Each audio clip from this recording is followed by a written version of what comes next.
Hello everyone, welcome to general study care. আজ হচ্ছে 28 জানুয়ারি 2024। তো আজকের এই ভিডিওতে 28 তারিখের যে সকল গুরুত্বপূর্ণ কারেন্ট অ্যাফেয়ার্সের প্রশ্নগুলি রয়েছে সেগুলি আলোচনা করব এবং প্রশ্নের সাথে সাথে কিছু এক্সট্রা ইনফরমেশনও দেওয়ার চেষ্টা করব। তো ভিডিওটি ভালো লাগলে লাইক, কমেন্ট এবং শেয়ার করবে। আর চ্যানেলে নতুন হয়ে থাকলে চ্যানেলটিকে অবশ্যই সাবস্ক্রাইব করবে। এছাড়া এই ভিডিওর যদি পিডিএফ ফাইল ডাউনলোড করতে চাও তাহলে টেলিগ্রাম গ্রুপ জয়েন করে ডাউনলোড করতে পারো। টেলিগ্রাম গ্রুপের যে লিঙ্ক সেটি ডেসক্রিপশন বক্সে দেওয়া আছে। তাহলে চলো প্রশ্নগুলি আলোচনা করা যাক। আজকের প্রথম প্রশ্ন হচ্ছে, সম্প্রতি কেন্দ্র সরকার বহুভাষী শিক্ষার জন্য কোন অ্যাপ লঞ্চ করেছে?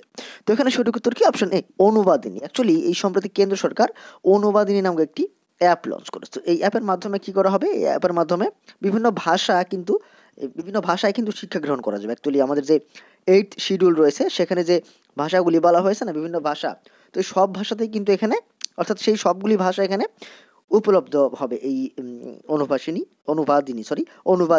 অ্যাপে।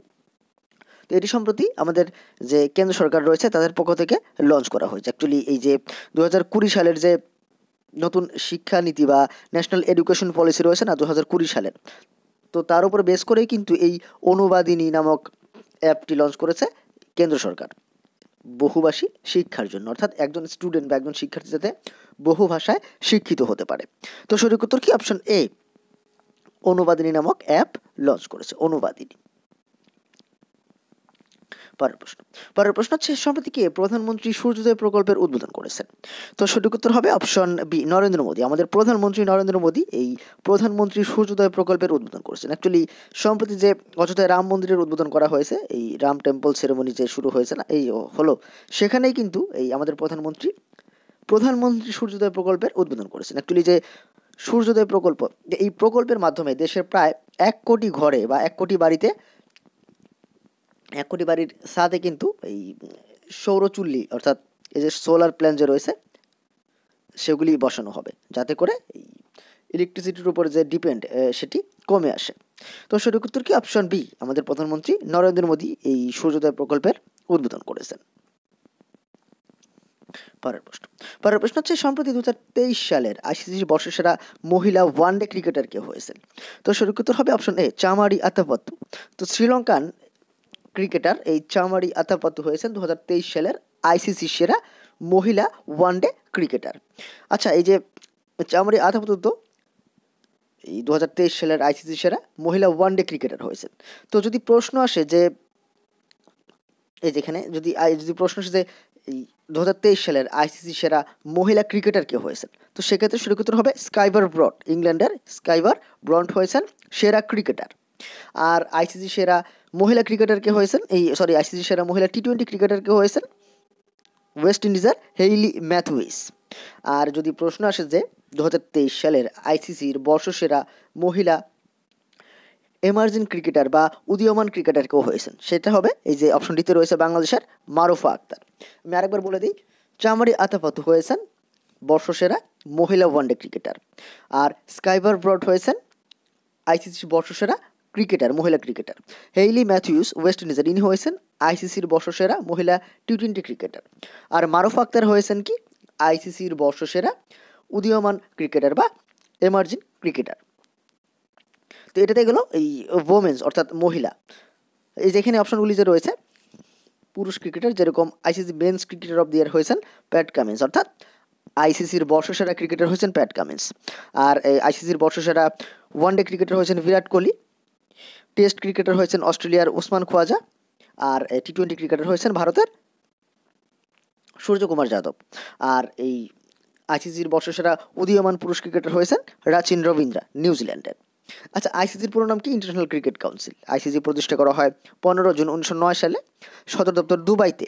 আর বর্তমানে আইসিসির সিইও হচ্ছেন জিও ফেলার্ডিস, আর চেয়ারম্যানকে গ্রেগ বার্কলে। পরের প্রশ্ন হচ্ছে, সম্প্রতি অস্কার 2024-এর জন্য মনোনীত হওয়া সিনেমা টু কিল এ টাইগারের পরিচালককে? তো সঠিক উত্তর হবে অপশন বি, নিশা পাহুজা। অ্যাকচুয়ালি দিল্লি বেস্ট এই যে, অর্থাৎ দিল্লিতে এনার জন্ম এই নিশা পাহুজা।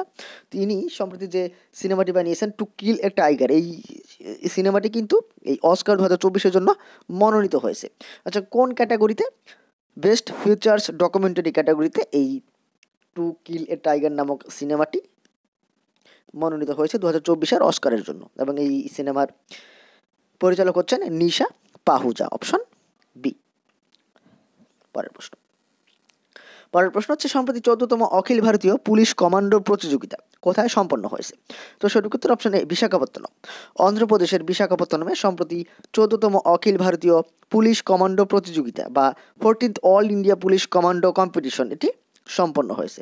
তো অপশন এ অন্ধ্রপ্রদেশের বিশাখাপত্তনমে। পরের প্রশ্ন হচ্ছে সম্প্রতি কে ইউপি গৌরব সম্মান পুরস্কার জয়লাভ করেছেন? তো এখানে সঠিক উত্তর অপশন সি, উপরের দুজনেই, অর্থাৎ নবীন তিওয়ারি এবং ডক্টর ঋতু শ্রীবাস্তব। এই দেখতে পাচ্ছি ইনি হচ্ছেন ডক্টর নবীন তিওয়ারি আর ইনি হচ্ছেন ডক্টর ঋতু শ্রীবাস্তব। তো এই দুজনে সম্প্রতি ইউপি গৌরব সম্মান, অর্থাৎ বোঝাই যাচ্ছে উত্তরপ্রদেশের সর্বোচ্চ সম্মান এটি, ইউপি গৌরব সম্মান এটি জয়লাভ করেছে। তো সঠিক উত্তর কি? অপশন সি, উপরের দুজনেই, অর্থাৎ নবীন তিওয়ারি এবং ঋতু শ্রীবাস্তব দুজনেই ইউপি গৌরব সম্মান পুরস্কার জয়লাভ করেছে। আচ্ছা, সাম্প্রতিক সময়ে যে অন্যান্য গুরুত্বপূর্ণ কিছু অ্যাওয়ার্ড দেওয়া হয়েছে সেগুলি বলি। যেরকম সম্প্রতি footballer Lionel Messi best men's player award জয়লাভ করেছেন। আর এই ভারতের সুপ্রিম কোর্টের প্রাক্তন প্রধান বিচারপতি রঞ্জন গগৈকে আসাম সরকারের পক্ষ থেকে আসামের সর্বোচ্চ সম্মান আসাম বৈভব পুরস্কারে সম্মানিত করা হবে। আর এই বিখ্যাত টেনিস প্লেয়ার নোভাক জোকোভিচ best Balkan athlete of the year পুরস্কার জয়লাভ করেছেন। এছাড়া সম্প্রতি উইংস ইন্ডিয়া অ্যাওয়ার্ড 2024-এ দিল্লি এয়ারপোর্ট এবং বেঙ্গালুরু এয়ারপোর্ট, এই দুটি এয়ারপোর্ট কিন্তু সেরা বিমানবন্দর বা বেস্ট এয়ারপোর্টের অ্যাওয়ার্ড বা পুরস্কার জয়লাভ করেছে।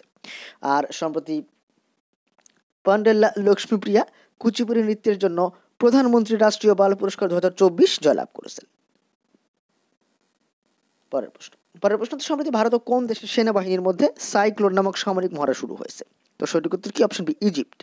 তো সম্প্রতি ভারত ও ইজিপ্টের সেনাবাহিনীর মধ্যে এই সাইক্লোন নামক সামরিক মহড়া শুরু হয়েছে। অ্যাকচুয়ালি এটা হচ্ছে দ্বিতীয় আসর এই সাইক্লোন সামরিক মহড়া, second edition of India Egypt joint special forces exercise cyclone.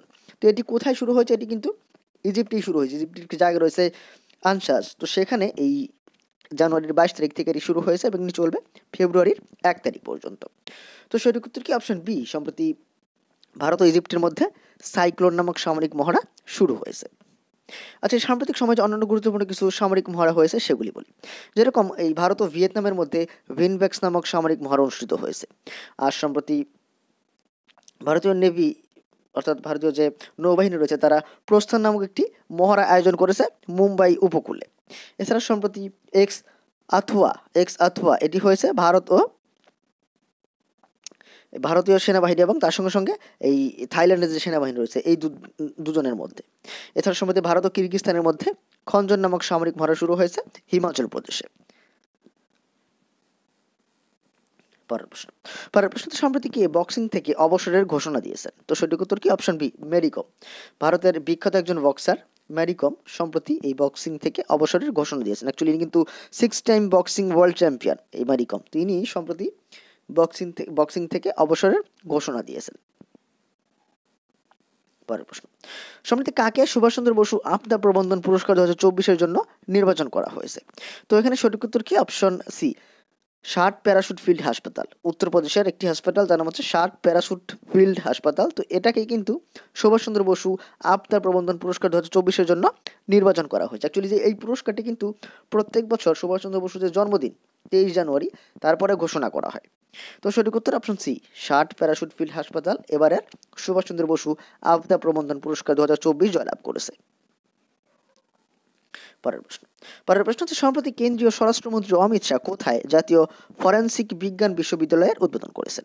তো সঠিক উত্তর হবে অপশন বি, গুজরাতের যে গান্ধীনগর রয়েছে সেখানে আমাদের কেন্দ্রীয় মন্ত্রী অমিত শাহ এই জাতীয় ফরেন্সিক বিজ্ঞান বিশ্ববিদ্যালয় বা ন্যাশনাল ফরেন্সিক সায়েন্স ইউনিভার্সিটি এর উদ্বোধন করেছেন। তো সঠিক উত্তর অপশন বি, গুজরাতে।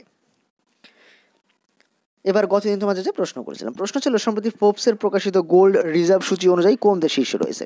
তো সঠিক উত্তর হবে অপশন এ, আমেরিকা। তো সম্প্রতি প্রকাশিত ফোর্বসের এই গোল্ড রিজার্ভ সূচি অনুযায়ী আমেরিকা শীর্ষে রয়েছে এবং দ্বিতীয় স্থানে রয়েছে জার্মানি, তৃতীয় স্থানে রয়েছে ইতালি এবং আমাদের দেশ ভারত নবম স্থানে রয়েছে, নবম। এবার আজকের প্রশ্ন অর্থাৎ তোমাদের জন্য যে প্রশ্ন থাকবে, প্রশ্ন হচ্ছে সম্প্রতি ভারত কোন দেশকে পেছনে ফেলে বৈশ্বিক শেয়ার বাজারে চতুর্থ স্থানে উঠে এসেছে? তো অবশ্যই তোমরা এই প্রশ্নটির সঠিক উত্তর কমেন্ট বক্সে করবে। তো বন্ধুরা, এই ছিল আজকের ভিডিও, যেখানে 28 তারিখের গুরুত্বপূর্ণ কারেন্ট অ্যাফেয়ার্সের প্রশ্নগুলি আলোচনা করলাম। তো ভিডিওটি কেমন লেগেছে অবশ্যই কমেন্ট করে জানাবে, আর ভিডিওটি ভালো লাগলে লাইক, কমেন্ট এবং শেয়ার করবে। আর চ্যানেলে নতুন হয়ে থাকলে চ্যানেলটিকে অবশ্যই সাবস্ক্রাইব করবে। পরের ভিডিওতে অন্যান্য প্রশ্নাবলী নিয়ে হাজির হবো। আজকের ভিডিওটি দেখার জন্য ধন্যবাদ।